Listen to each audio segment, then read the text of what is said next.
আসসালামু আলাইকুম বন্ধুরা, সবাই কেমন আছেন? দূরে কিংবা কাছে, দেশে কিংবা প্রবাসে, যে যেখানে বসে আজকে আমার এই ভিডিওটা দেখছেন, সবাইকে শুভেচ্ছা এবং অভিনন্দন। বন্ধুরা, আজকে আমি কথা বলবো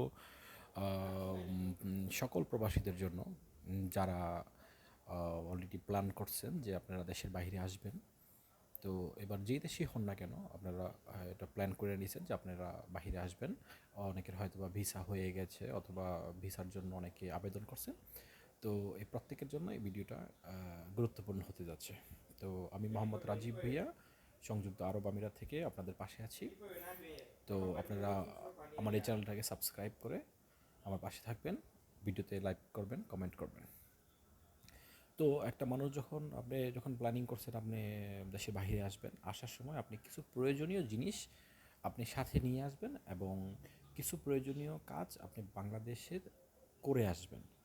তো এটা হচ্ছে যে, প্রথম হচ্ছে যে আপনি বিদেশ আসার আগে আপনি অন্ততপক্ষে ব্যাংকে একটা অ্যাকাউন্ট করে আসবেন। অনেক লোক আছে এখানে বাহিরে থাকে, ওদের নিজস্ব কোনো অ্যাকাউন্ট নাই, পরিবারের অ্যাকাউন্টে টাকা পাঠায় বা পরিবারের লোকজনের অ্যাকাউন্টের মাধ্যমেই লেনদেন করে। তো ঠিক আছে, আপনাদের পরিবারের অ্যাকাউন্টে আপনি টাকা লেনদেন করবেন, পাঠাবেন, কিন্তু আপনি নিজের জন্য একটা অ্যাকাউন্ট করে রাখবেন।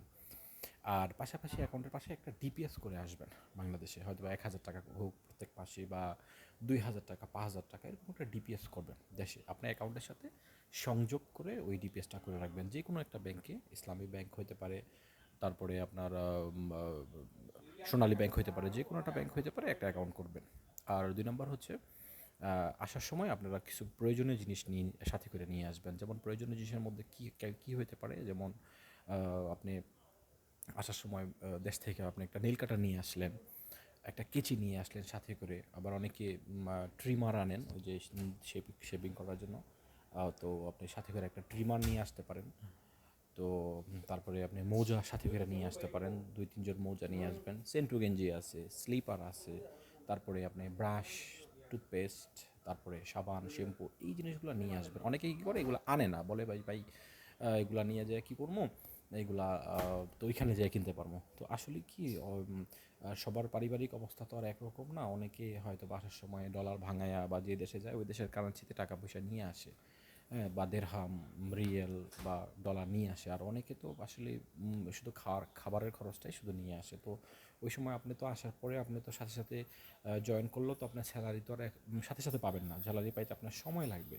তো কিছু কিছু কোম্পানি আছে যে ২-৩০০, আপনাকে ২-৩০০ টাকা দিবে, আবার অনেক কোম্পানি আছে দেয় না। তো সেই ক্ষেত্রে আপনি সমস্যায় পড়ে যাবেন। তো এই কারণে আপনি আসার সময় যদি এই প্রয়োজনীয় জিনিসগুলো নিয়ে আসেন, আর সাথে করে কিছু টাকা নিয়ে আসলেন খাবার দাবারের জন্য, তো এটা আপনার জন্য একটা উপকার হবে আর কি। তো আমার এই ভিডিওটা কেমন লাগলো আমাকে আপনারা কমেন্টের মাধ্যমে জানাবেন। সবাই ভালো থাকবেন। আসসালামু আলাইকুম।